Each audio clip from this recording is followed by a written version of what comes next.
Okay, this is What Child Is This? Arranged by Dan Coates. Let's take a quick listen, then we'll talk about the details.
Okay, now the beginning of this song we start off with this left hand pattern, and we're just basically doing an octave and a fifth, and we're crossing up a third and just coming back and playing that pattern. So it's octave and a fifth, up a third, come back to D, to A, and then we start over. We do that 4 times in a row, and the cool part about this is after the 4th time we just move down 1 and do the exact same pattern again, twice, from C, and then back up to D. Then down to G, still the same pattern though. We gotta flat the B, excuse me. And then up to A, we gotta sharp the C, and then C sharp. This one's a little different. We're going C sharp, A, E, crossing over to G, then hitting F, E, and keep your hands spread like this so you can jump back to D, do that pattern, G. Now this one's a little bit different here. We do the octave, we cross over, we come back, come down 1, and then come up to E. Same pattern, A, same pattern, and now we're doing just a straight up arpeggio from D. Cross over with your 3rd to F on that one, A, same pattern, and now the arpeggio is going to go up and back from D. Cross over with your 3, cross over with your 2 to F, come back now down to 3, cross under, and that's the end of the first page with the right hand, or left hand, excuse me. Right hand's very, very simple. We're doing either quarter notes or half notes. Sometimes we've got the dotted quarters, but I'll play through it really quick. Now the fingering here, I would probably, I don't really care how you start because it's such a slow song, it's very easy to move your hand. If you're afraid of having to move your right hand, start and use 1 and 2. 1 here, 2, 3, 4, 5, 4, 3, and then you can go 2, 1, 2, 3, 4, 2, 2, 1, 2, 3, 2, 1. Then we get into the intervals here. And one thing, watch out for that, you're actually naturaling the B. This is on the beginning of the 4th bar. And then we have the grace notes. For my students, you don't have to play the grace notes if you don't want to. You can just hit the interval. If you want to do the grace notes, you want to go G to A and then hit the interval, like that.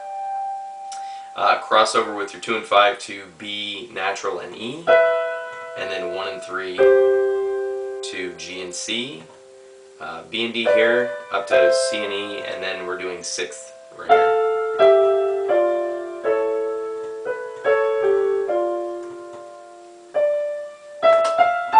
Second page, jumping back to the left hand here. Starting off with an octave and a fifth, but it's not an exact, it's still an arpeggiated bass, but we're not doing just a straight arpeggio. We're doing the octave and a fifth here, and then we cross over and going up 1 to C, crossing to F, and then we come back, straight arpeggio.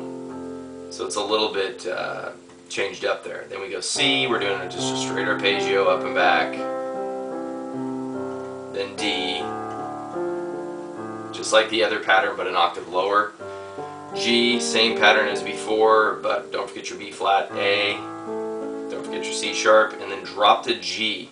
Everybody seems to miss this, so 3rd bar, make sure you've played the first third bar, first measure. You go A, E, A, and you cross up to C sharp and come back, and then you hit G, E, A, C sharp, A, E, then down to F, same pattern, G up to G, same pattern but with a B natural, and we're coming, it's not the same pattern, excuse me, it's just octave and a fifth, cross over to G, hit the G coming back, then F, and then move your pinky up to E. That one's a little bit different too, and then same pattern.